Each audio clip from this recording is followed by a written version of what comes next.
dar paso a la segunda parte de estas jornadas, donde tenemos a Daniel Olivera Paniagua y a Gabriela Rubio Soto. Primero va a comenzar Daniel con su presentación. Nos va a hablar de, bueno, su presentación la ha titulado Experiencias pedagógicas de memoria histórica y construcción de paz en Colombia, contextos y retos para una educación transformadora.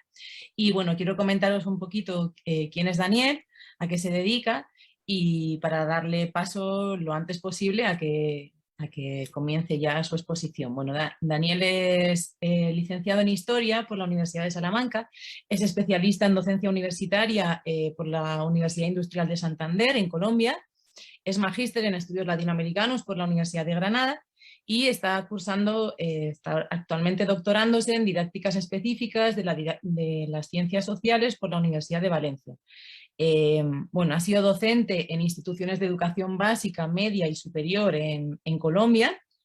También exdirector del posgrado de especialización en educación, cultura y política de la Universidad Nacional Abierta y a Distancia Colombiana. Y actualmente es profesor de Educación para la Paz en la Escuela de Ciencias de la Educación de la misma universidad, de la Universidad Nacional Abierta y a Distancia de Colombia. Bueno, Dani remanece de Extremadura, aunque reside en Colombia desde el 2015, a donde se desplazó, pues bueno, él lo ha descrito así, lo voy a contar tal y como él lo ha descrito, para apoyar desde el ámbito educativo y social los procesos de construcción de paz que se abren o que se venían gestando a raíz de las negociaciones de paz entre el gobierno nacional y las FARC. Y bueno, también dice que a pesar de los obstáculos, bueno, que ahora supongo que a lo mejor nos contextualizará un poquito, ¿no?, cómo está el proceso y porque tiene una relación también con lo que va a hablar. Bueno, pues que a pesar de los obstáculos y continúa trabajando, sigue en ese empeño, ¿no?, de trabajar para la superación del conflicto armado y de la construcción de la paz en Colombia. Entonces, bueno, voy a darle ya directamente la palabra y nada, un placer tenerte aquí y escucharte. Vale, pues muchísimas gracias y en primer lugar pues agradecerte a ti, Adriana, por la invitación al evento, al grupo de investigación que ustedes tienen allá en la Universidad de Málaga, a la Asociación INCIDE, al Consejo Social de la Universidad de Málaga y a la Asociación contra el Silencio y el Olvido por la recuperación de la memoria histórica de Málaga.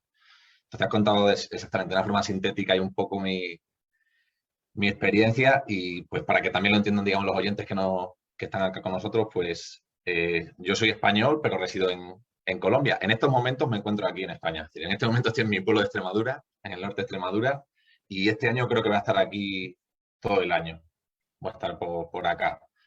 Entonces, pues, igual cualquier cosa que se requiera, pues voy a estar pendiente. Y al final de mi exposición, pues también a todos los presentes igual les voy a hacer una invitación sobre una cuestión importante que es un proyecto que estamos manejando por si quieren participar también. Entonces voy a compartir la pantalla y voy a intentar ser breve y dar unas pinceladas, digamos, a la temática que vamos a trabajar, que está relacionada con el conflicto armado colombiano. Entonces me confirman a ver si se ve la pantalla. Creo que voy a darle... Sí, se ve perfecto. Es un PDF, ¿cierto? Sí, voy a hacerlo por PDF. Sí, sí. Incluso quizás así se vea mejor. Ahí. Bueno, este ya el título lo comentó Adriana. Y vamos a trabajar en esta presentación pues tres temas para intentar relacionarlos. También antes de empezar pues sí quisiera comentar esta cuestión, que Adriana mencionaba un poco en el perfil. Si yo trabajé como docente de ciencias sociales en la escuela colombiana, yo en España nunca he trabajado, si yo me fui de España y toda mi vida laboral en educación la he desarrollado en Colombia. Es más, conozco mucho más el sistema colombiano, el sistema educativo colombiano que el español. Entonces yo he estado trabajando en el sistema de educación básica y media, pero sí es verdad que en los últimos 3 años no he vuelto a trabajar, digamos, de forma directa en educación básica y media, sino que está en la universidad, digamos, en procesos de docencia y de investigación en la universidad, pero pues siempre mirando también un poco a la educación básica y media, ¿no? Pero desde ese ámbito. Entonces vamos a trabajar eso, escenarios educativos para la implementación de una pedagogía de la memoria histórica en Colombia. Un segundo tema, que es la memoria y la construcción de paz desde la Escuela Rural Colombiana, que es un proyecto de investigación que llevamos a cabo desde la universidad con un grupo de compañeros. Y un tercer punto, que es la radio universitaria y la memoria histórica, que ahí va un poco luego la invitación que os quiero hacer. Entonces, en el punto 1, en esos escenarios, pues en primer lugar, vamos a hablar de problematizar el conflicto armado como tema educativo. Es decir, igual que venían hablando Fredesinda y Rafael, y cómo se problematiza en el caso de España, pues lo que es la dictadura franquista y la represión como un tema educativo, pues en este caso vamos a hablar de cómo se enseña el conflicto armado en Colombia, de qué legislación educativa existe para la memoria histórica y de unos posibles retos para la implementación de esa memoria histórica. Bueno, en el punto 1 de problematizar el conflicto, pues nos venimos un poco a autores que conocemos aquí en España, como López Falcál y Santidrián, que hablan de conflictos sociales candentes. Es decir, intentamos posicionar el conflicto armado colombiano dentro de una categoría, como son los conflictos sociales candentes, que son, pues ahí lo definen los autores, aquellos que dan lugar a opiniones contrapuestas, que se expresan con cierta vehemencia y generan algún tipo de confrontación en la sociedad. Y en ese caso, pues la vida escolar no es ajena a lo que pasa fuera de las aulas, por lo que a veces los conflictos irrumpen en ella, que viene a ser un poco, digamos, en comparativa con lo que pasa en el caso del franquismo. Seguramente después, cuando la doctora Graciela nos comente el caso chileno, pues también se va a ver un poco reflejado. Y lo que Falaise, pues utilizando a banderas ya fuertes, hablan de temas sensibles, que viene a ser un poco eso, son diferentes definiciones de esas categorías, ¿no? Como un tema controvertido a nivel social y con notable presencia mediática, lo cual implica pues toda una serie de particularidades en su tratamiento educativo. Lleva un poco, digamos, el enfoque de esa enseñanza, digamos, de esa enseñanza del conflicto armado. Es decir, hay que tener en cuenta que tiene ciertas particularidades en un tratamiento educativo y entonces nos preguntamos cómo el docente en Colombia enseña esa temática, cómo la trabaja en clase. En el caso de este, digamos, por hablar de un contexto, de los estudios sobre historia reciente y memoria, pues en Latinoamérica sí es cierto que nacen un poco esos al calor de las transiciones democráticas, como el caso de Chile o de Argentina, de Brasil o de Uruguay, pongámosle años 90, y en el caso de Colombia son estudios, yo considero, digamos, y teniendo en cuenta algunos compañeros de allá que también han venido trabajando un poco estas temáticas, pues son estudios más recientes todavía, digamos, de casi de año 2000, 2005, se empiezan a trabajar sobre todo. Y Colombia tiene su particularidad, es decir, estamos hablando de unos estudios que se relacionan con las transiciones democráticas, es decir, con el paso de gobiernos dictatoriales a gobiernos democráticos, pero en el caso de Colombia existe una particularidad, es que en Colombia no ha existido una dictadura como tal. Es decir, en el caso de Colombia no podemos hablar de dictadura.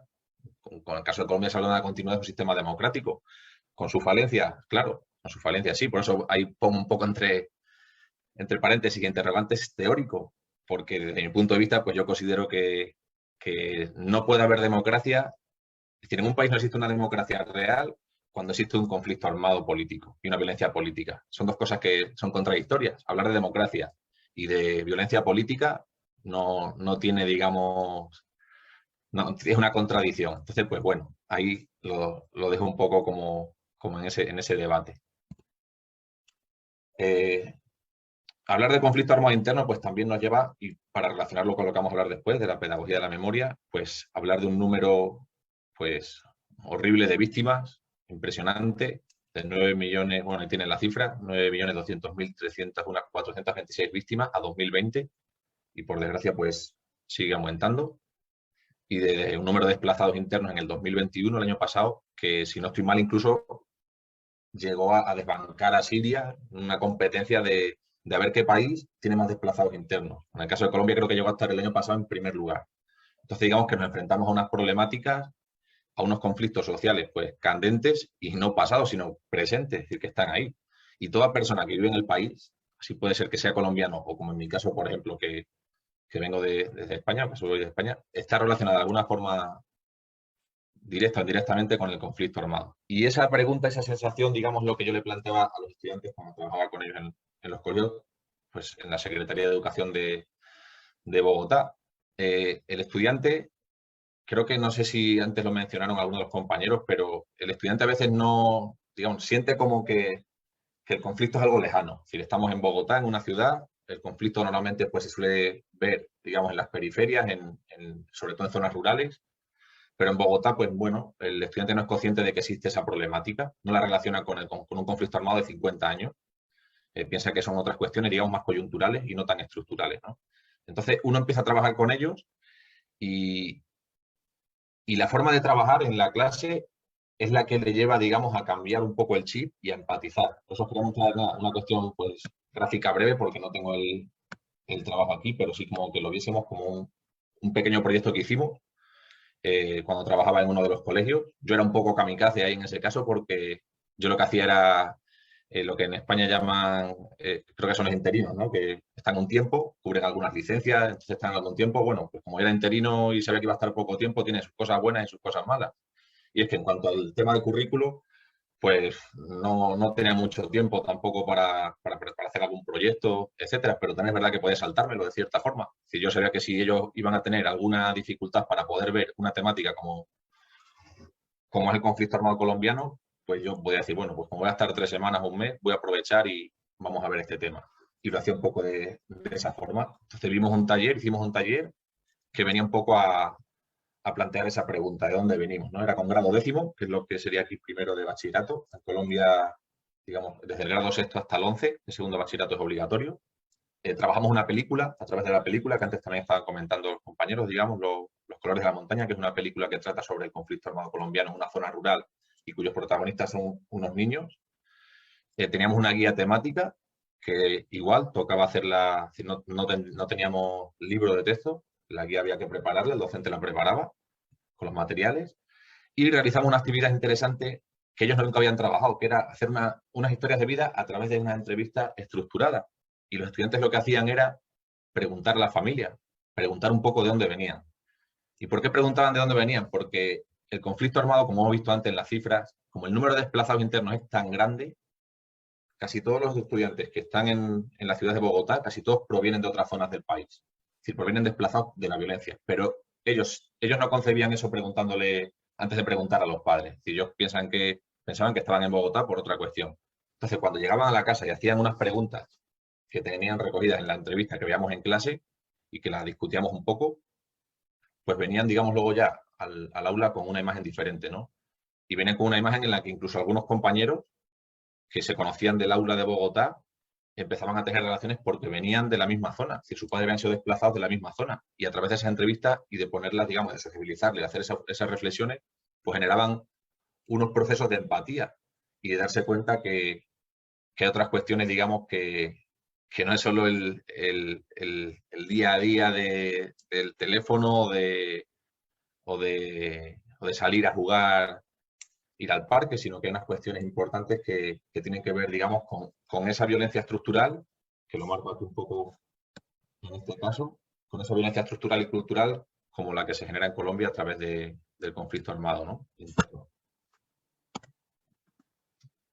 En Colombia, pues como bien dice Goldman, existe una cotidianización de la violencia, es decir, la violencia puede llegar a diferentes sectores, da igual si son clases populares, si son clases altas, puede llegar a diferentes zonas del país, da igual si es una región de la periferia o incluso, pues ya os digo, puede ser en el centro de Bogotá a través de migraciones internas, de desplazamiento forzoso, y puede llegar, digamos, a cualquier lugar. Cualquiera en cualquier momento pues puede estar expuesto a que te pueda pasar algo. Tampoco no quiero que me malentiendan, yo llevo 7 años en Colombia y nunca he tenido ningún problema, pues digamos, de una relevancia amplia, pero pues puede pasar porque te expones a eso, porque el nivel de violencia pues es alto. Y en algunos casos pues existe también una legitimación de esa violencia, que a veces vienen, digamos, de estructuras políticas, ¿no? Que, bueno, pues si pasó algo, si esa persona murió, pues por algo sería. Y a su vez también existe una criminalización de enfoques de paz, que se genera por esa polarización que existió y que existe en torno al tema de los acuerdos de paz, ¿no? Y de si paz con legalidad, si paz estable y duradera. Entonces, pues, digamos, esas cuestiones políticas pues también se insertan un poco en la enseñanza de la historia y al utilizar enfoques de paz o pedagogías de paz, pues a veces, digamos, te sientes un poco en eso, en que a veces generas apoyos, otras veces te generan presiones. Entonces, bueno, pues un poco para entender ese contexto en el que problematizamos un tema como el conflicto armado colombiano y esos ciclos de violencia que por desgracia en Colombia pues se siguen reciclando y pues estamos en un momento 2021-2022 en el que la violencia pues hace poco, bueno, no sé si escucharon o si vieron las noticias de aquí de España, creo que el presidente de Colombia estuvo en el Parlamento Europeo y bueno, pues algunos eurodiputados pues comentaron la situación, ¿no? de lo que estaba pasando en Colombia. Entonces, bueno, en este punto, algunas cuestiones que quería aquí como resaltar. La construcción de una comprensión histórica de un pasado conflictivo que aún no está resuelto. Y esta frase, digamos, para el caso de Colombia, pues está latente. Es decir, tenemos que trabajar, o los docentes tienen que trabajar y tenemos que trabajar la enseñanza de la historia del conflicto armado, pero de un conflicto que está muy latente, que está muy presente. Eso, digamos, pues nos toca hacer un ejercicio de transformar, de intentar transformar un conflicto violento en un conflicto constructivo, como dicen autores, digamos, Lederer o Fischer. Lederer incluso pues ha estado trabajando todo el proceso de paz en Colombia y nos ponen, digamos, en esa tesitura, en esa realidad de no solo trabajar la comprensión histórica, sino también trabajar la transformación de los conflictos, que son, digamos, pues dos enfoques. En ese punto, pues la educación cumple un papel fundamental y tanto la escuela como la universidad pues tienen que estar presentes en esa cuestión. Y ahí es a lo que quiero ir, que en el caso colombiano, pues digamos, nosotros nos asentamos en un paraguas más amplio y en un paraguas en el que está la enseñanza de la historia reciente desde enfoques críticos, como puede ser pues enfoques de memoria histórica, y a su vez la construcción de paz. La construcción de paz, digamos, que va más allá de la enseñanza de la historia en sí. Entonces nos tenemos que subir, digamos, o que colocar sobre un paraguas mucho más amplio. En este caso, pues, de mi punto de vista, en el tiempo que llevo trabajando en Colombia, pues, y con los compañeros que trabajamos, pues consideramos eso, que la pedagogía de la memoria pues, es un nuevo enfoque, digamos, que nos sirve para esa comprensión histórica y, a su vez, nos sirve para la construcción de paz, es decir, en relación con ese paraguas que antes mencionaba. Y en este caso, pues, poniendo el protagonismo de las víctimas como sujetos políticos activos, en este caso. Arias, que es un profesor de la Universidad de Caldas, menciona, digamos, este estudio del pasado reciente como una lucha política y, digamos, y ese campo propicio para poder generar posicionamientos morales y ético-políticos frente a conflictos. Y él dice eso, ¿no? Al final se convierte en un campo estratégico de formación política escolar y así tiene que ser. Así tiene que ser. Es decir, nos ponemos en una tesitura en la que si nosotros hablamos de enseñar historia en el aula y de resolver, digamos, de superar el conflicto armado, pues nos ponemos delante de 3 puntos. Es decir, que la enseñanza de la historia en el aula, ¿para qué nos puede servir? Pues el primer punto, nos puede servir para adquirir competencias de pensamiento histórico. Nos puede servir para fomentar una ciudadanía crítica, nos puede servir para fomentar una cultura de paz. Entonces, esas cuestiones, digamos, son políticas también. Por eso, digamos, hablamos de un campo estratégico de formación política escolar.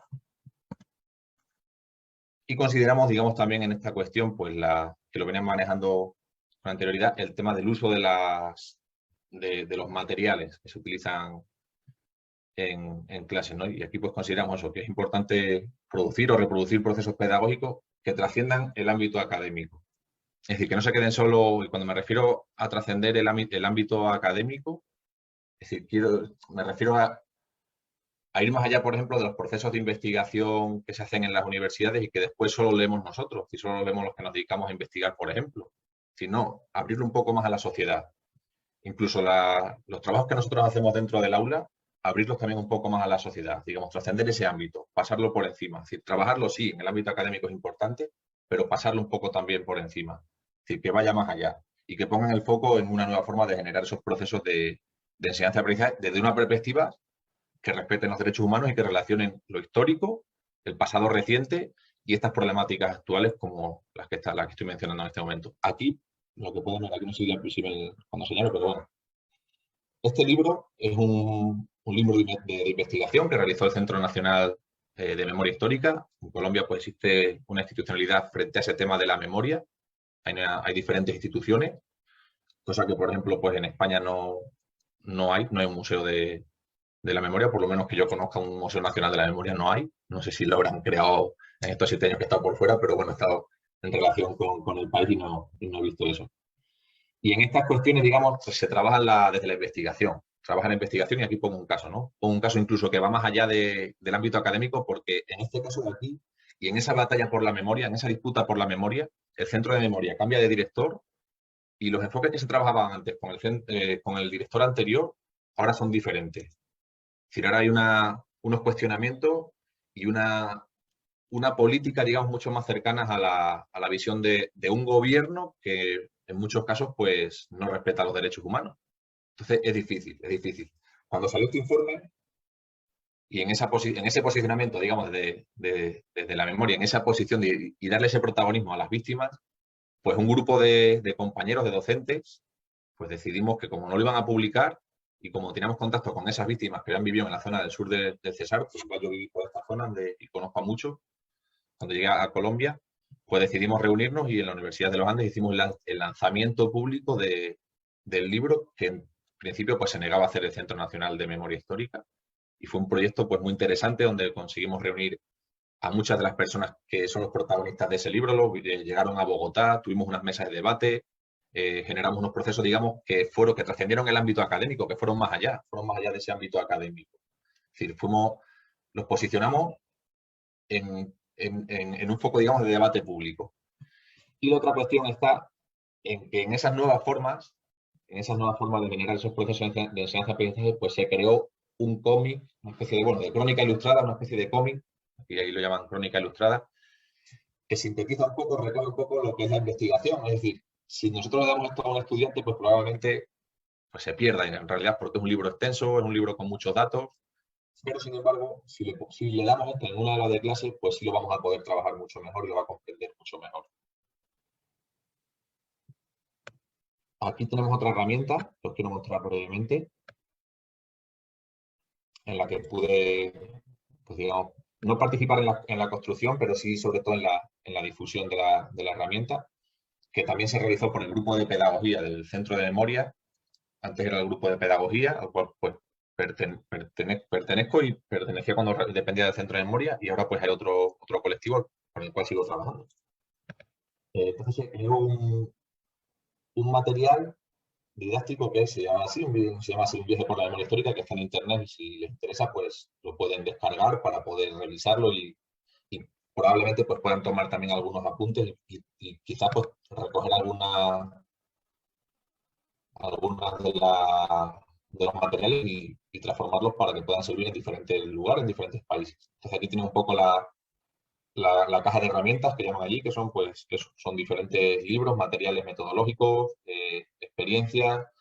Aquí se trabaja un poco igual, Portete fue un lugar donde ocurrió pues una masacre en los años 2000 creo que fue, y hay un informe del Centro Nacional de Memoria Histórica, un informe amplio de 200 páginas, pues ese informe lo que se hizo fue transformarlo en un material didáctico para el aula de clase de la enseñanza básica y media. Es decir, recoger ese material, esa fuente, por así decirlo, esa fuente histórica directa y transformarlo en un material didáctico, pues que el estudiante de décimo, 11, bueno, bachillerato, de cuarto de la ESO, que entonces me confundo ya con con los grados, pues pueda entenderlo y pueda trabajarlo. Tiene sus guías para los maestros y las maestras para poder trabajar ese tema y así, pues digamos, tienen algunos hitos, como el salado, por ejemplo, también, algunos hitos, digamos, donde se llevaron a cabo algunas de las masacres más fuertes, digamos, y más horribles de lo que ocurrió en el conflicto armado colombiano, y pues se trabaja un poco a partir de ahí, ¿no? Y con su guía,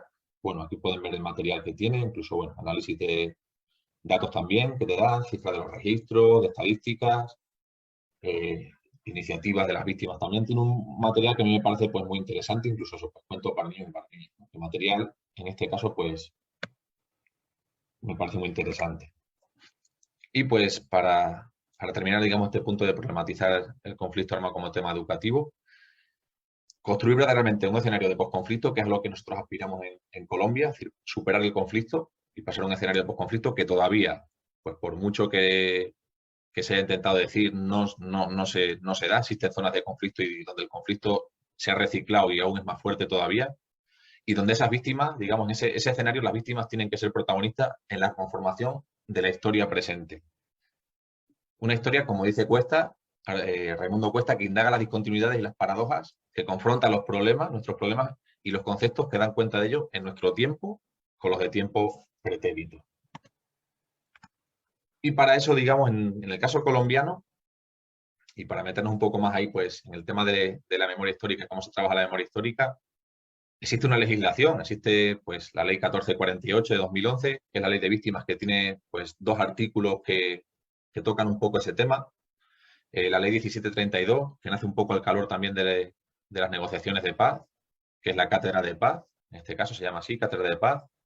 Y la Ley 1874 del 2017, que ahora vamos a ver un poco más, que es la de la enseñanza de la historia.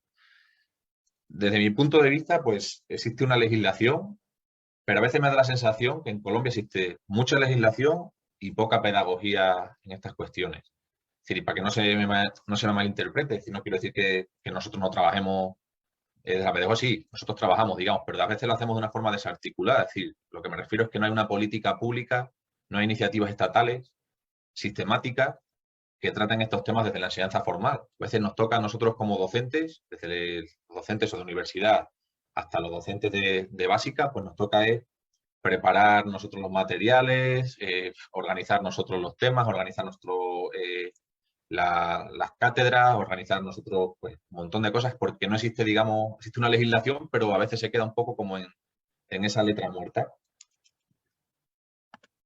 Y aquí quiero ir un poco a esa última ley, a la ley 1874, o la ley de la enseñanza obligatoria de la historia de Colombia. Es decir, en Colombia no existía la enseñanza de la historia. Nosotros acabamos de hablar aquí de los compañeros Rafael y Fredesvinda hablaban de si no había margen para enseñar historia, para las temáticas. Bueno, en Colombia es que ni siquiera existe la enseñanza obligatoria de la historia. Es decir, enseñas ciencias sociales. Y dentro de las ciencias sociales, ahora mismo un poco, ciencias sociales, económicas y políticas. No existía y todavía no es. Bueno, el decreto, digamos, la ley salió en el 2017, el decreto se firmó en el 2019 y os cuento un poco así como el proceso que está aquí en este mapa. Se crea una comisión asesora para la enseñanza de la historia de Colombia. No me voy a meter mucho en ese tema. Sí tenemos una entrevista pendiente con el presidente de la comisión asesora para el programa de radio, que nos va a explicar un poco esos procesos, pero ya también os digo que se realiza esa comisión asesora es un órgano consultivo del Ministerio de Educación Nacional. Es decir, no es un órgano que va a dar lineamientos, sino que lo que hace es dar recomendaciones. Luego ya, pues, se recogerá o no se recogerán algunas o no se recogerán, eso ya sí. Lo que hace es hacer un estudio, y eso sí se hizo un primer diagnóstico en el país sobre la situación de la enseñanza de la historia, que no se había hecho nunca. Eso se ha hecho durante 2 años, desde 2019 hasta diciembre del año pasado. Y pues se dieron, digamos, unas recomendaciones. Si no estoy mal, fue sobre el 3 de diciembre. Yo estaba aquí en España ya. Yo no tengo el documento, no conozco el documento físico que se entregó al Ministerio de Educación Nacional. Pues conozco lo que pude ver en el lanzamiento que se hizo. Y esos lineamientos se llaman, esas recomendaciones, pues lo titulan así: la enseñanza y la historia de Colombia. Ajustes posibles y urgentes para la consolidación de una ciudadanía activa, democrática y en paz. ¿Cuáles son los objetivos que nos marca esa ley? Que son muy interesantes. Uno lee los objetivos, esos 3 puntos, y dice: contribuir a la formación de una identidad nacional que reconozca la diversidad étnica cultural de la nación colombiana. Pues porque en Colombia es un país pluriétnico. El siguiente objetivo, el objetivo de desarrollar el pensamiento crítico a través de la comprensión de los procesos históricos y sociales de nuestro país en el contexto americano y mundial.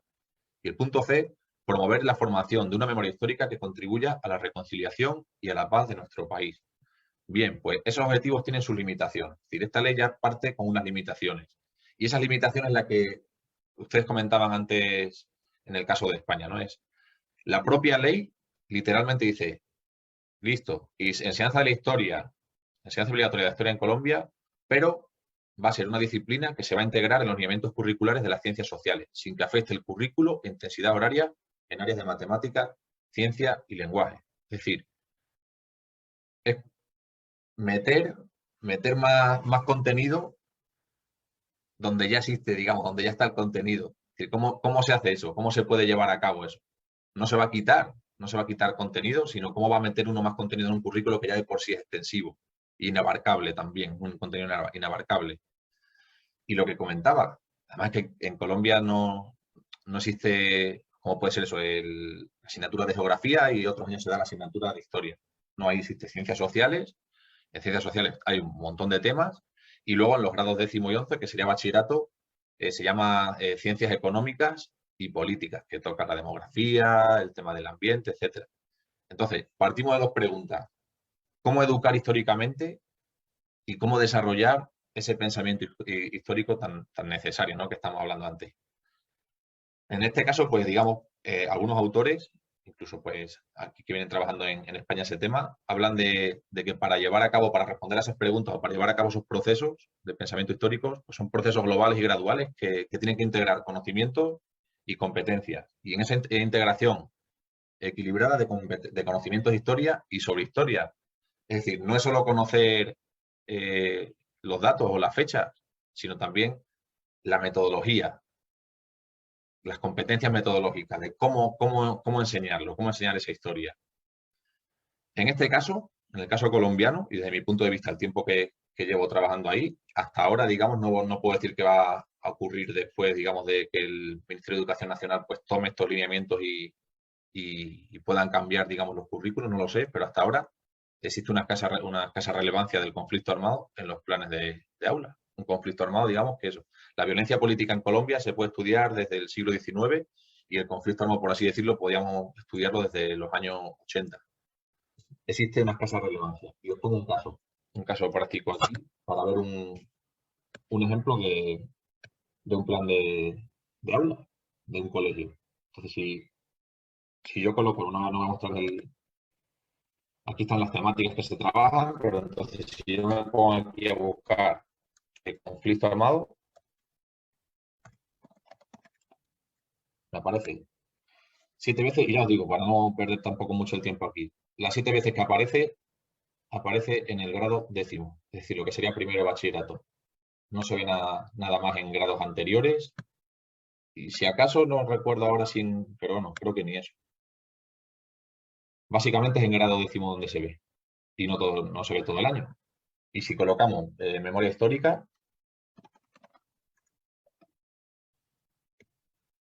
pues igual, vamos un poco bueno, os tiene que ver hasta ni siquiera con los desempeños de los componentes, sino con algún material que se utiliza. Y básicamente, memoria histórica en grado 10º y ya, en un periodo, por así decirlo. Entonces, pues nosotros, digamos, como docentes nos toca ir un poco a lo que llamamos pues el currículo oculto, porque en ese currículo explícito no aparece. Entonces, en ese currículo visible no aparece, pues nos toca trabajarlo un poco desde el currículo oculto. Otro de los puntos que quería tratar en esta presentación de la enseñanza de la historia reciente y un poco sobre todo más eso de esos enfoques de memoria histórica, pues son los posibles retos para esta implementación. Estamos hablando de tratamiento de un tema sensible en el aula y, bueno, pues como punto 1 planteo una pregunta y es, hablamos de enseñar competencias ciudadanas, como se podía ver en el punto anterior, pero ¿cómo enseñar competencias ciudadanas sin pensamiento crítico? Igual, son dos cosas que no pueden enseñar competencias ciudadanas sin enseñar pensamiento crítico. Entonces, hay un reto ahí, hay un reto importante. Y hay un reto en que tiene que ver con otros de los puntos o con algunos de los otros puntos que vamos a ver, como la formación, etcétera. Otra de las cuestiones que quería resaltar de forma muy breve, obviamente, es la problemática de cuestionar versiones oficiales.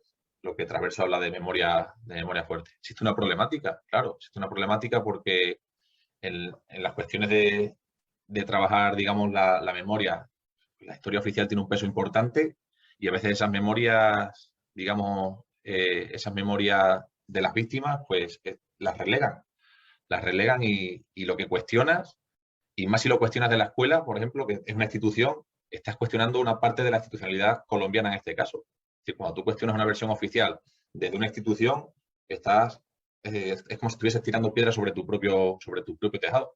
Y a mí eso me parece que no se puede caer, digamos, en ese engaño. Es decir, en la escuela estamos, como he dicho antes, para formar personas críticas y, por lo tanto, hay que cuestionar esas versiones oficiales. Así, pues, nos lleve, digamos, algunos peligros, ¿no? Otro de los retos, que tiene que ver un poco con alguna cuestión, creo que también se trató antes y que para el caso de España y seguramente que en el de Chile también se puede tocar, es incorporar ese tema, el tema del conflicto armado como tema sensible en el aula, pues complejiza esas relaciones de escuela-comunidad. Entonces, en algunos casos nos encontramos con apoyos, por ejemplo, dentro de las directivas para poder trabajar las temáticas, dentro de los padres de familia para poder trabajar las temáticas o algunas cuestiones, algunas herramientas que se utilizan, pero también nos encontramos con presión, con mucha presión de y no solo en este caso de los padres, que antes mencionaban alguna pregunta, por ejemplo, en mi caso, a veces la presión no venía ni siquiera de los padres, venía de los propios compañeros docentes. Es decir, de cómo se va a tratar ese tema, de por qué tratar ese tema, de que cuidado, de que, es decir, como que eso no, que ya lo empiezan a meter en política, que si tú estás, es decir, trabajar, hacer pedagogía por los acuerdos de paz es estar apoyando a un partido político que no tiene nada que ver. Es decir, esas cuestiones que van más allá del partidismo. Y en Colombia, pues por desgracia, todavía se entiende mucho en esa polarización. Se entiende esa polarización. Entonces, pues a veces lo que uno hace en una sociedad polarizada, pues tiene de apoyo que te dicen, pues sí, me parece importante que se trabajen estas cuestiones en las escuelas, pero otros te van a decir que no, que la escuela es para otra cosa. Que esas cuestiones tan políticas no tienen que trabajarse en la escuela. Parte de que decimos eso. Y nosotros partimos de que la escuela es un proyecto político. Otro de los retos tiene que ver con la formación de docentes en enseñanza de la historia. Pues ahí sí lo recoge las recomendaciones que se le hacen al Ministerio de Educación Nacional. Se requiere de formación de docentes en esta enseñanza de la historia. Por lo mismo, porque a veces pues partimos de formación, digamos, licenciados en ciencias sociales, con una formación pues amplia, por así decirlo. A veces también que trabajar la enseñanza de la historia pues no se abarca, no se llega a abarcar, entonces pues toca formarte a través de organizaciones, digamos, externas, que no tienen que ver con la educación formal, por cuenta propia. Entonces, digamos que se pide un poco eso también, esos retos de formar a los docentes para la enseñanza de la historia, ¿no? De la historia reciente. Pues el reto de potenciar la investigación escolar sobre el tratamiento de estas temáticas en el aula es importante, es decir, los propios docentes, cómo investigan, cómo perciben, cómo representan, digamos, estas temáticas en el aula, en su día a día, en su quehacer pedagógico. Es importante como empezar también a fomentar más esas cuestiones de investigar. Y bueno, y también pues otro de los puntos importantes que está relacionado y es otro reto, es pues, digamos, fomentar esas transformaciones metodológicas y didácticas para trabajar estas temáticas y en este caso pues trabajar la violencia política, el conflicto armado colombiano, etc. Luego hay un reto que sí quería remarcar aquí, que no es tanto, digamos, el tratamiento en sí del tema, sino, bueno, el contexto social actual en el que está Colombia. Y eso que como mencionaba antes, es decir, nosotros como profesores, pues tenemos una posición, tenemos un rol, cumplimos un papel y en esa polarización política y en esos escenarios violentos que se están generando en Colombia, pues en muchos casos nos encontramos con muchos inconvenientes para poder hacer una pedagogía de la memoria. ¿Por qué? Pues porque nos encontramos, una de dos, hay docentes que están en medio de situaciones de conflicto armado, es decir, existe el conflicto, existe la guerra en esos lugares, y si no estás en medio de una situación de conflicto armado, estás en medio de una polarización. Entonces te puedes encontrar, pues por ejemplo, un caso que os coloco aquí, no se va a ver bien, pero bueno, lo comento brevemente, que es el de una profesora que trabaja en su clase un taller en sociales con el grado 9º, que sería cuarto de la ESO, y bueno, pues va a estar trabajando una cuestión, digamos, que está relacionada con el conflicto armado. La cuestión está en que este taller, pues algún padre de familia lo hizo público y como menciona a un expresidente del gobierno, y lo único que hace es preguntar si considera, digamos, que hubo que cuál es la responsabilidad del expresidente en el tema de los falsos positivos, que fue, bueno, no me voy a meter mucho en ese tema, pero fue una política, digamos, militar en la que se tomaban jóvenes o personas que estaban en la calle y los hacían pasar, los mataban y los hacían pasar por guerrilleros para poder tener una recompensa. Entonces, eso, digamos, lo llevaron a cabo desde las élites militares. La pregunta fue, ¿cuál es la responsabilidad del expresidente de Colombia en su momento? Y bueno, eso generó, pues, amenazas. La profesora, pues, tuvo que dejar de trabajar en ese colegio, etcétera, ¿no? Entonces, eso pasó, si no estoy mal, fue en abril del año pasado, no hace ni un año siquiera. Entonces, a veces uno se siente como en esas cuestiones cuando trabaja estas temáticas, ¿no? Como que siente que esa presión a veces puede ser bastante compleja y bueno, puede llegar, digamos, a unas cuestiones de integridad física. Y una pregunta pues normal, que cualquiera podía entender como normal, es decir, simplemente está preguntando que cuál es la responsabilidad de un expresidente. Es decir, si preguntásemos, por ejemplo, cuál fue la responsabilidad del, no sé, del expresidente X en la guerra de los 1000 días, ahí no habría ningún problema. ¿Por qué? Porque ya no sigue vivo, porque ese presidente ya murió, entonces no. Pero si hablamos de una si el papel, digamos, se lo ponemos a una persona que está viva y que está todavía, digamos, que participa en política, entonces ahí ya no se puede hablar de ese tema. Si no podemos hablar de los falsos positivos y menos, pues hablar de responsables. Entonces, pues os cuento así un poco para mencionar esa cuestión, ¿no? Y eso, pues ya lo que digo, un poco ver una de las noticias en Colombia, desde aquí desde España pueden ver las noticias y pues van a ver que el número de defensores de derechos humanos asesinados pues es impresionante. Y bueno, al fin y al cabo lo que decíamos, trabajar la enseñanza de la historia reciente y trabajar desde enfoque de pedagogía de la memoria es trabajar por los derechos humanos. Entonces al final pues todos acabamos siendo defensores de derechos humanos. Ahí dejo un poco ese punto, digamos, más reflexivo de problematizar el conflicto armado. Después podemos hablar un poco más sobre el tema y hacer algunas preguntas.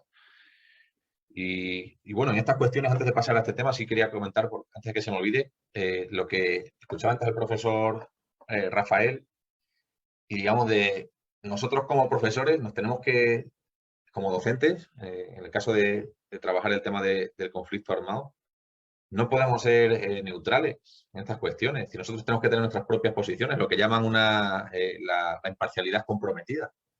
Si yo respeto los puntos de vista de los estudiantes, pero yo también tengo mi propio punto de vista. A veces, a mí incluso el año pasado, este año creo que fue, ¿no? El año pasado, algún estudiante me cuestionaba, cuando hablamos de estos temas, me cuestionaba, digamos, de lo que yo estaba diciendo, ¿no? Me cuestionaba las posturas, por así decirlo, en defensa, digamos, de los derechos humanos.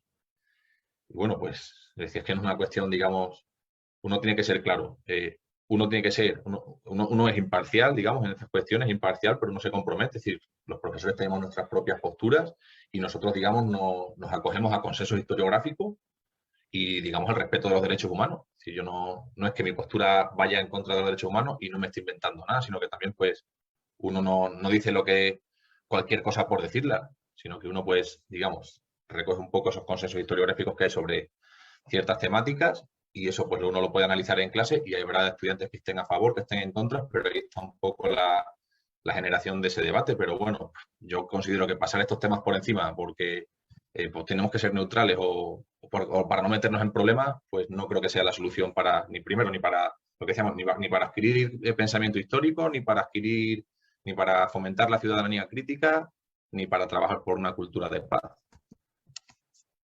Perdón. El segundo punto que quería tratar, yo creo que voy bien de tiempo, creo, no estoy viendo, simplemente estoy viendo mi pantalla, entonces si voy mal de tiempo o algo, pues me comentan, a ver un micrófono me dice.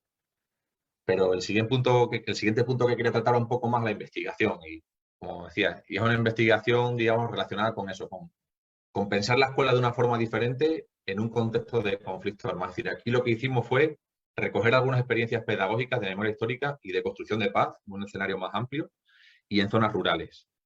También os digo, es un trabajo que hicimos con un grupo de investigación y de compañeros en la universidad. Tuvimos muchísimas dificultades y no solo bueno, al final la dificultad fue la pandemia, porque pues para viajar, tuvimos que cambiar un montón de cuestiones. Al final el proyecto en sí lo dejamos terminamos una parte, pero lo dejamos ahí. Y bueno, pues mi intención es seguir retomando un poco por esta línea. Y digamos, el propósito de esta investigación que nosotros realizamos, eso, pues, es recoger un poco esas prácticas pedagógicas de maestras y maestros rurales en contextos de conflicto armado en Colombia y prácticas que se relacionan con procesos de memoria histórica y construcción de una cultura de paz. En este caso, digamos, hay docentes que conocen, digamos, la pedagogía de la memoria, que trabajan, digamos, son licenciados, por ejemplo, en ciencias sociales, tienen una cercanía mucho mayor a las metodologías históricas y otros pues no tanto. Otros ni siquiera son licenciados en historia, no tienen nada que ver con la historia, sino que algunos, todos los maestros que entrevistamos, pues son músicos. Si trabajan la música, son profesores de música. Y en nuestro caso, lo que siempre comento en esta cuestión, es que nosotros también tenemos ese paradigma amplio que es la construcción de una cultura de paz. Y a mí lo que me parece interesante es que sin ser expertos, digamos, sin ser historiadores, sin ser licenciados en historia, sí tomaban herramientas digamos, herramientas de esos enfoques de memoria histórica que en muchos casos, pues, ellos mismos, a través de cursos formativos, pues iban adquiriendo. Entonces, en este punto, digamos, ahí, en esta investigación, pues buscamos eso, un acercamiento a esas experiencias de esos docentes a través de unas narrativas para poder repensar la escuela rural en Colombia, teniendo en cuenta, pues eso, unos desafíos y unas adaptaciones que llevan en relación con los hechos victimizantes que pueden afectar su integridad como docentes o que impactan en su quehacer pedagógico, porque así no le afecten al docente directamente. Muchos de los estudiantes que llegan a tu aula de clase, pues digamos que sí han estado impactados por el conflicto armado, son víctimas o acaban incluso de tener hace poco tiempo, digamos, de tener alguna relación victimizante. Entonces, para ver un poco esos desafíos y esas adaptaciones de este maestro rural, que es una figura tan importante en Colombia, pues bueno, importante dar este dato porque pues, nos pone, digamos, un poco como el foco en ese escenario donde tienen que trabajar, son maestros y esas maestras rurales, y pues se les da, digamos, también como empujarlos, ¿no? Y empujar esa resistencia y esa lucha que hacen en estas zonas. La cantidad, digamos, de maestros que han sido víctimas directas del conflicto armado colombiano, que tienen un poco, pues, algunas de las cifras, no vamos a entrar en ellas, pero bueno, 1.579 maestros han sido víctimas directas del conflicto armado. En este caso, digamos, pues hablando de estudiantes, 23.861 menores de edad sufrieron afectaciones por el conflicto armado. Es decir, actores armados que vean la escuela como un lugar de ataque. Es decir, docentes intentando posicionar la escuela como un territorio de paz y actores armados que la posicionan, digamos, como un lugar de ataque. Y esa cifra es actual. Esa cifra es de un informe que acaba de salir hace poco, del año pasado, es decir, en medio de la pandemia. 23.861 menores de edad que han sido afectados por el conflicto armado que todavía existe en muchas partes del país. Y eso, digamos, esta cuestión es un reto, digamos, para los docentes de generar esas iniciativas que postulan a la escuela, pues, como un territorio de paz. Es difícil, es un reto difícil, sí, pero lo que a mí me llama la atención es cómo insisten en llevar a cabo esas iniciativas. En este caso, pues ya no recuerdo aquí si se genera algún debate después, pero yo me acuerdo, pues en mi pueblo, yo soy de un pueblo muy pequeño, el norte de Extremadura, y para nosotros siempre el maestro ha sido como también una autoridad. Es decir, no, siempre ha sido una autoridad. Yo no sé, yo creo que ya eso ha cambiado un poco, pero bueno, siempre ha sido como una autoridad que no solo, que su función social no era solo dar clases, sino que también a veces estaba fuera del aula, compartir en otros espacios. En Colombia eso todavía se ve y se siente, digamos, pues de una forma impresionante. Es decir, el maestro o la maestra es un líder social comunitario. Estoy generalizando si es cierto, pero bueno, partimos de 4 estudios de caso, pero conozco bien porque también he trabajado en zonas rurales y he trabajado con docentes rurales y a veces pues pasan esas cuestiones. Por contar así una anécdota, fui con un docente de una vereda. La vereda allí son pues poblaciones, digamos, son poblaciones rurales, pequeñas, muy pequeñas, que a veces pues no tienen ni siquiera asfalto, camino asfaltado, etcétera. Bueno, fui a una de las instituciones donde trabajaba un compañero cuando vivía en el Magdalena Medio y bueno, fuimos allá, íbamos a hacer allí como una especie, me invitaron como a un asado, etcétera. Entonces llegamos allí y recuerdo que recién llegar nos bajamos del coche y llega una señora a pedirle a él, digamos, que le arreglase la llave del agua potable que estaba en el suelo, la llave comunitaria, porque un caballo el día anterior pues la había pisado, la había roto y el agua se salía. Entonces, pues el que tenía que arreglar esa llave no era el fontanero, no, era el maestro. El maestro fue al que le pedían que arreglase esa llave. Entonces, para que vean un poco que la función social, digamos, del maestro va más allá de la escuela, sino que se amplía mucho más a la comunidad. Y en este caso, pues bueno, hablamos ahí de esos desafíos y de esas adaptaciones, ¿no? De la educación rural, pues hay que entenderla en su contexto. Y hay que considerar las limitaciones, pero también las potencialidades de las zonas rurales que están afectadas por el conflicto armado. Y sí es verdad de lo que hablamos un poco de esas limitaciones que tienen esos docentes, pero a veces lo poco que hacen, pues impacta, lo poco que hacen trabajando temáticas que tienen que ver con la enseñanza del conflicto armado o con temáticas que tienen que ver eso, con el uso de la pedagogía de la memoria para una construcción de paz, pues lo poco que se puede hacer impacta de forma muy positiva. Y les toca, pues salvar los obstáculos para poder desarrollar esos enfoques de memoria histórica y construcción de paz. Y entre ellos, uno de los obstáculos, que aquí ya lo hemos mencionado antes, es el currículo estandarizado. Es decir, esas temáticas que tienen que hacer y que si ya en la ciudad a veces pierde un poco de sentido, pues en las zonas rurales casi que lo pierde del todo. Y eso nos mencionaba un poco los docentes rurales. Los contextos donde trabajamos fueron en el Huila y Caquetá, zonas del sur de Colombia. Y aquí ven, por ejemplo, bueno, el mapa donde se encuentran, es el macizo colombiano y la cordillera central y la cordillera oriental de los Andes, que en Colombia los Andes se dividen en tres. Entonces, bueno, parece que está cerca. San José del Fragua, que era uno de los sitios donde trabajaba uno de los docentes, Morelia, Palestina, Isno, parece que puede estar cerca, pero pues de San José del Fragua a Isno es como 5 horas en carro, en coche. Y eso era, digamos, un poco el contexto en el que trabajaba. Bueno, aquí no va a entrar mucho para los referentes que utilizamos, digamos, las categorías que manejamos de educación rural, de memoria histórica, de pedagogía de memoria histórica y de narrativa. Pues poder destacar un caso porque después la vamos a tener aquí presentes, que una de los postulados que nosotros revisamos fue lo de Graciela Rubio. Entonces, pues chévere que podamos luego escucharla. Y un poco por recoger algunas cuestiones que trataban, digamos, que nos contaban estos docentes rurales que trabajaban estas temáticas desde la pedagogía de la memoria, pues hablaban eso, de los enfoques de memoria histórica, decía que son fundamentales para el quehacer pedagógico de ellos. Así fueran, estuviesen trabajando desde una clase de filosofía hasta una clase de música. Lo tenían claro. El pensamiento histórico, la memoria histórica y el componente ético y político de lo que ellos hacían y de esa pedagogía de la memoria lo tenían también muy claro. Y eso era como, digámoslo, desde ahí partían. A partir de ahí nos empezaban a contar pues algunas cuestiones que tenían que ver con aprender a conocer el contexto, porque el contexto era cambiante, el contexto era muy cambiante porque tenían a veces que situaciones de conflicto y también situaciones, digamos, de lo que os comentaba antes, de migraciones, de desplazamiento forzado. Entonces tú puedes tener un estudiante hoy o dos estudiantes y a lo mejor mañana no los tenía, o ya habían tenido que ser desplazados. Entonces, pues, a veces se hacía compleja la situación y hay que aprender a conocer ese contexto, ¿no? Algunos de los docentes nos hablaban de acudir a la utopía para soñar una escuela diferente y una sociedad diferente.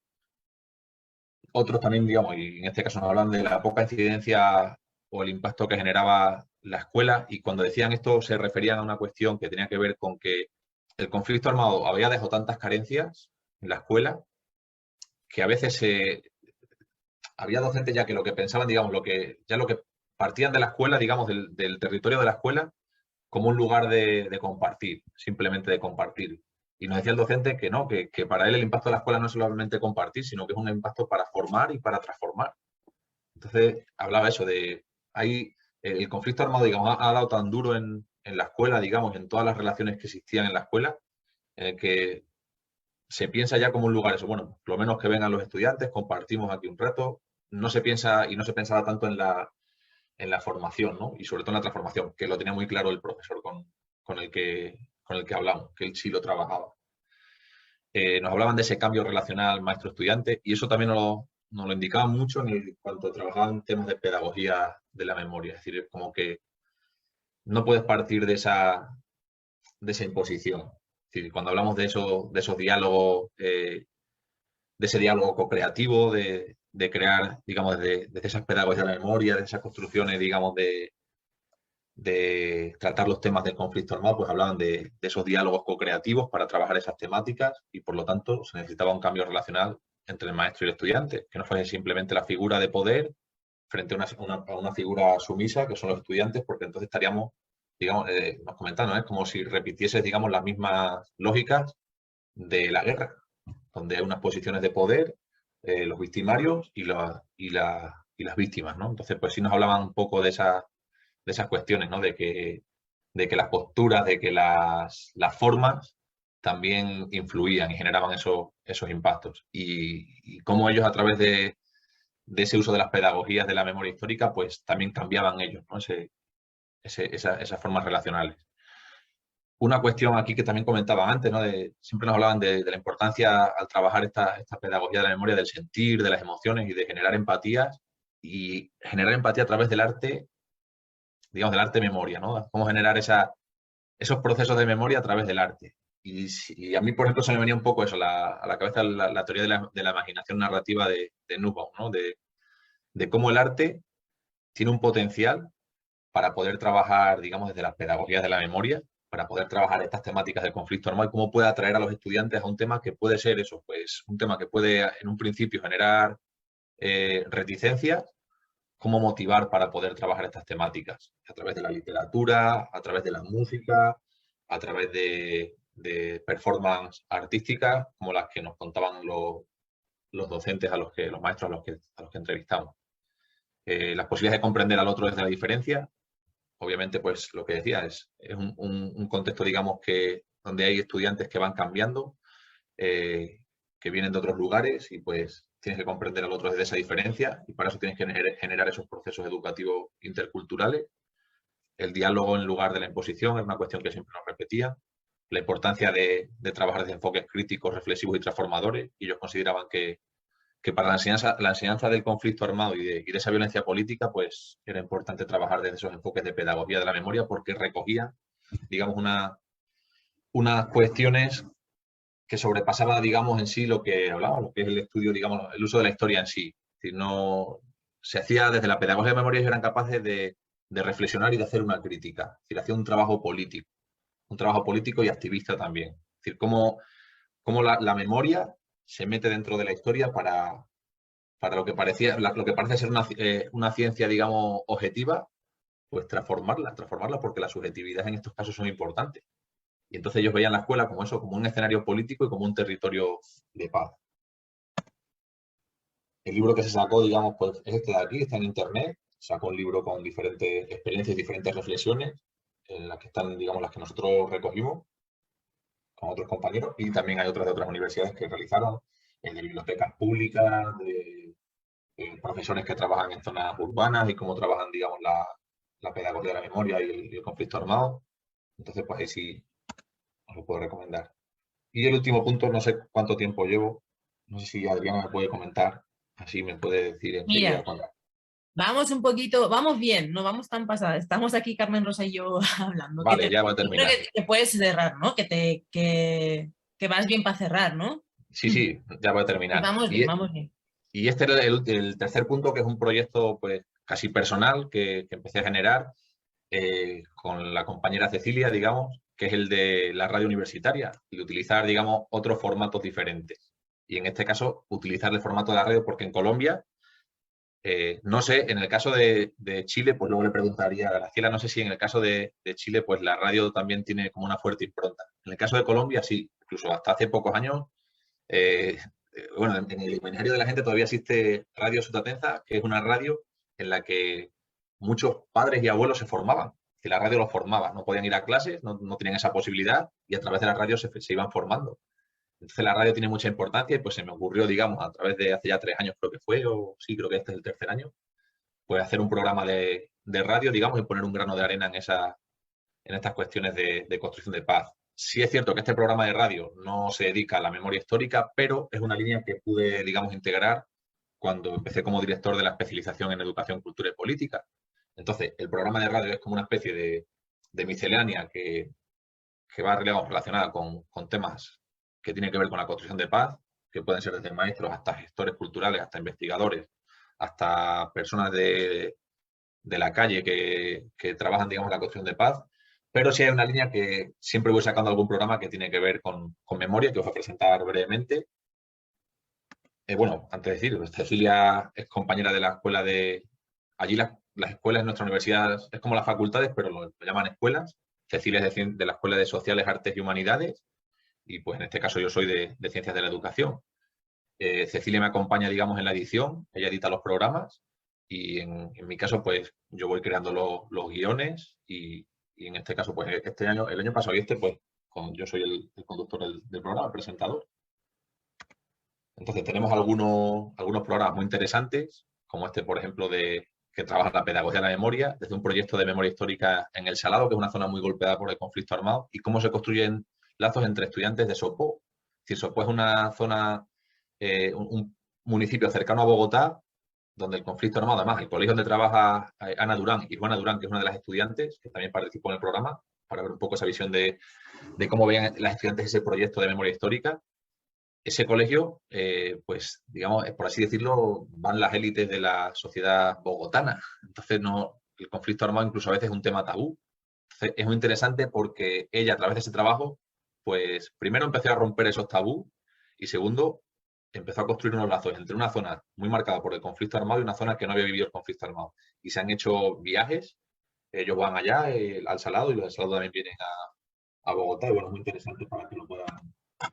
Tenemos otro programa que tiene que ver con la pedagogía de la telepatía de una zona del Cauca, en la que también participa la maestra y unos estudiantes que nos cuentan un poco esos proyectos pedagógicos y cómo aportan esos proyectos a la memoria y a la construcción de identidad, en este caso en el Patía.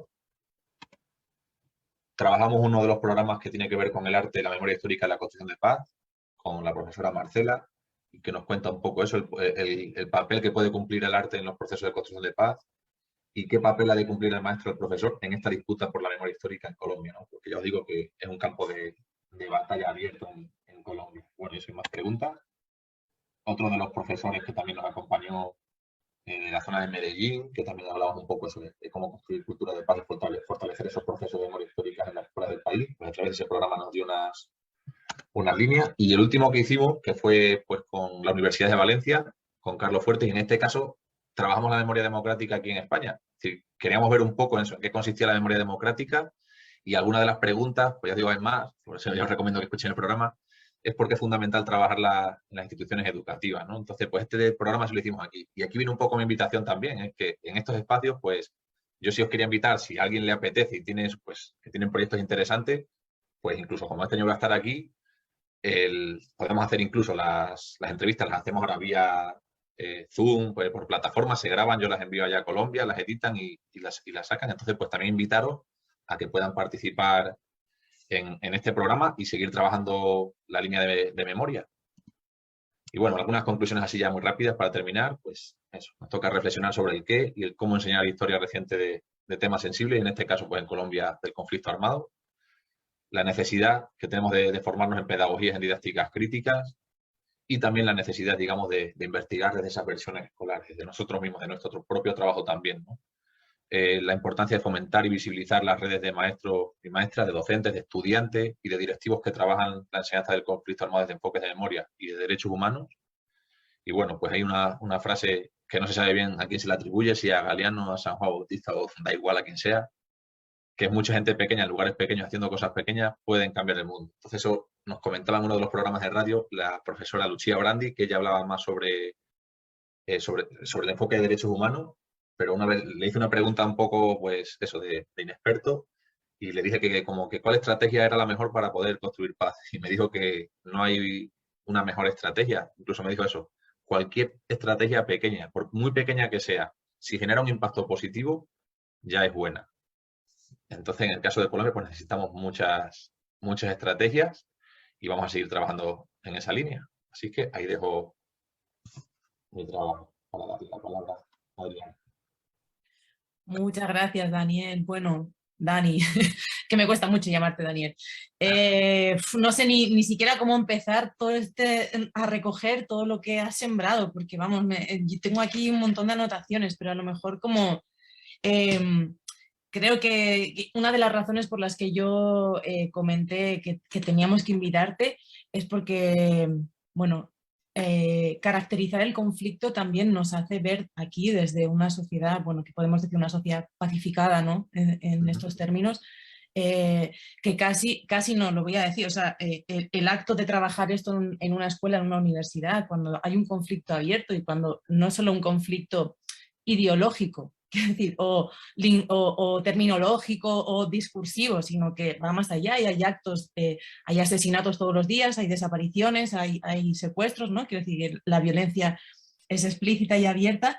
Me parece que es un acto militante o activista, no sé cómo decirlo, ¿no? Sí, creo que un acto activista por los derechos humanos, pero muy, muy, muy profundo, casi cualquiera de las experiencias que nos has contado, ¿no? Pero claro, en el caso de profesorado rural, en zonas de conflicto específico, bueno, me parece que es como es que no sé ni cómo podría calificar eso, ¿no? Creo que estamos a una Ujú. distancia alucinante y me parece que es, supongo que a lo mejor el propio contexto te obliga a tomar partido, ¿no? O sea, tampoco Claro. sería complicado también estar ahí y a lo mejor no trabajar por la paz, ¿no? Sería Ujú. realmente complejo. Pero bueno, simplemente quería retomar un poco esa idea y también otra que me ha parecido fenomenal, ¿no? Cuando has planteado esto de la imparcialidad comprometida, ¿no? Que creo que es importante y que es honesto, que a veces parece igual que vamos a decir algo feo, pero no, todo lo contrario, ¿no? Estamos en eso, en un marco de contextos historiográficos que me parece también muy importante en todo este momento de fake news, de revisiones, de Ujú. revisionismos, de negacionismos. Hombre, el establecer que estamos hablando desde consensos históricos, desde investigaciones fundadas, ¿no? O sea, que no es una opinión, sino que Ujú. es un poco más que eso, aunque sí tomemos posición, y también este compromiso con los derechos humanos, ¿no? Y articular todo esto de manera didáctica, que creo que es como este giro, ¿no? Que le damos, pues eso, nuestro grupo, Didáctica de las Ciencias Sociales, pensar cómo trabajar esto. Ujú. Eso como por mi parte. Yo voy a recoger un poco también lo que te han ido planteando en los chats, si te parece, y también pues si alguien quiere tomar la palabra, o pues también podemos dejar un ratito. A ver, voy a revisar un poco. Primero, un mensaje que me ha enviado Carmen Rosas, que estamos aquí con siguiendo la coordinación del evento por WhatsApp. Entonces ha llegado un mensaje por privado que yo no lo puedo ver, lo voy a leer desde mi móvil. Vale, Kilian KW ha dicho que muchas gracias, Daniel, una ponencia muy interesante. ¿Qué importancia tiene la financiación pública? Pregunta, ¿no? Creo. ¿Qué importancia tiene la financiación pública para poder sostener proyectos educativos dedicados a la construcción de paz? Que bueno, un poquito nos has contestado, ¿no? De que es casi una cosa más de articulación voluntaria, ¿no? Podríamos decir, Sí. pero bueno, ahí a lo mejor nos Ujú. puedes contar algo más. Y dice, el Fondo Europeo para la Paz en Colombia, por ejemplo, reconoce al sector educativo como uno de los sectores prioritarios. Pregunta, me encantaría escuchar tu valoración sobre si se apoya el sector educativo lo suficiente en Colombia. Estas Vale. serían, hay como tres, te lanza así como tres. Vale, vale. Bueno, la cuestión de financiación pública, pues depende porque, por ejemplo, nosotros en nuestro caso somos universidad pública, somos la universidad más grande que existe en Colombia y una de las más grandes en América Latina. Sí es verdad que somos una universidad virtual, pero en nuestro caso, digamos, tenemos un modelo pedagógico solidario. Si el estudiante no puede venir, nosotros vamos. Si somos virtual, pero hasta cierto punto, si se necesita apoyo en zona, nosotros estamos. Y somos la universidad que menos dinero del Estado recibe. Entonces, es curioso. Nosotros, por ejemplo, bueno, y también por hacer una crítica de cierta forma externa, a veces para hacer estos proyectos de investigación, en el caso del proyecto de investigación que os acabo de mostrar de los docentes rurales, yo lo hice con mi tiempo en realidad. Es decir, a mí la universidad lo que me da es unas horas para poder trabajar que a veces se me quedan hasta cortas, porque pues ya saben que ustedes que en investigación uno empieza y al final pues ya se te va mucho más tiempo del que te dan. Entonces, bueno, pues en esas cuestiones de inversión pública, yo creo que en Colombia no hay una... No, yo creo que tampoco no, incluso para estos temas tampoco interesa mucho. No interesa mucho. Entonces siempre es como, si lo hace, hay casi más inversión privada a veces para estas cuestiones que pública, en estos casos.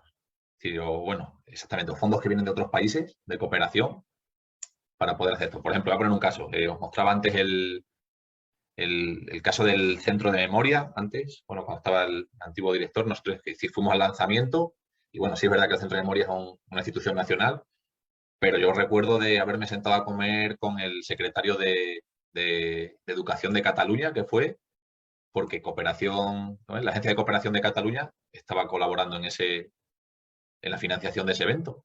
Es decir, hay cuestiones que se requieren digamos, de otras inversiones. Lo otro que planteabas, en cuanto al tema de la educación, bueno, lo de los fondos europeos, pues sinceramente no sé, no sabría decirte digamos, qué rubro va para educación, no lo sé, pero sí hay una cuestión importante que quiero plantear y que recuerdo perfectamente, no tengo el documento, pero pues yo vivía ahí. Cuando yo estaba trabajando en el Magdalena Medio, que es una zona, digamos, roja, que llaman en Colombia, yo estuve allí 3 años trabajando en colegios y en la Universidad Popular de Cesar, que es una universidad pública también. Digamos, en todo este tema de los acuerdos de paz, se estaban creando, digamos, lo que son los programas de desarrollo con enfoque territorial. Y esos programas de desarrollo con enfoque territorial, digamos, lo que hacían una especie de encuestas en diferentes zonas del país que estaban afectadas por el conflicto armado y les preguntaban a la gente, le ponían como una serie de categorías y le decían que priorizasen, en qué preferían, digamos, que se invirtiese esos fondos que iban a ir al desarrollo territorial.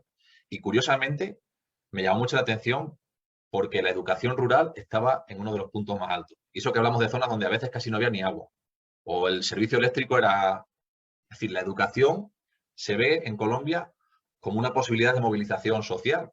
Poder moverte, es decir, te puede generar lo que antes pasaba un poco, yo creo que en España. Es decir, a través de la educación uno podía salir, digamos, de su pueblo, podía viajar, podía tener unas posibilidades económicas que a lo mejor quedándote en el pueblo y trabajando en el campo no ibas a tener.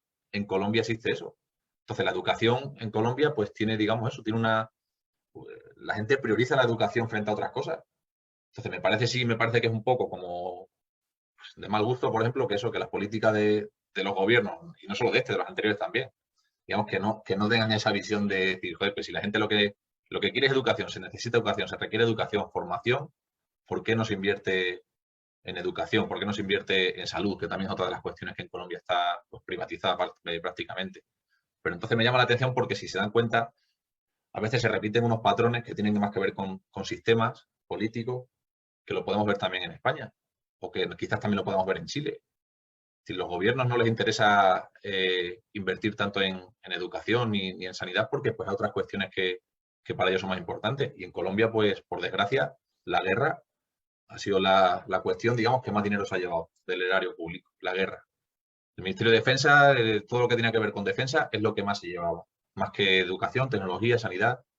Entonces, pues sí, es un poco complejo, ¿no? Cuando uno se presenta frente a esas tesituras y uno pues intenta eso, trabajar desde un rol activista, militante, docente, que a veces suena mal decirlo, porque algunos te critican, algunos como docente te critican por lo que comentaba, porque parece ser que el docente no tiene que posicionarse, que tenemos que ser neutrales, que nosotros simplemente soltamos unas ideas y ya cada uno no creo que sea así, es decir, y más si trabajas desde estos enfoques, digamos, de pedagogía de la memoria, desde la historia reciente, nos toca.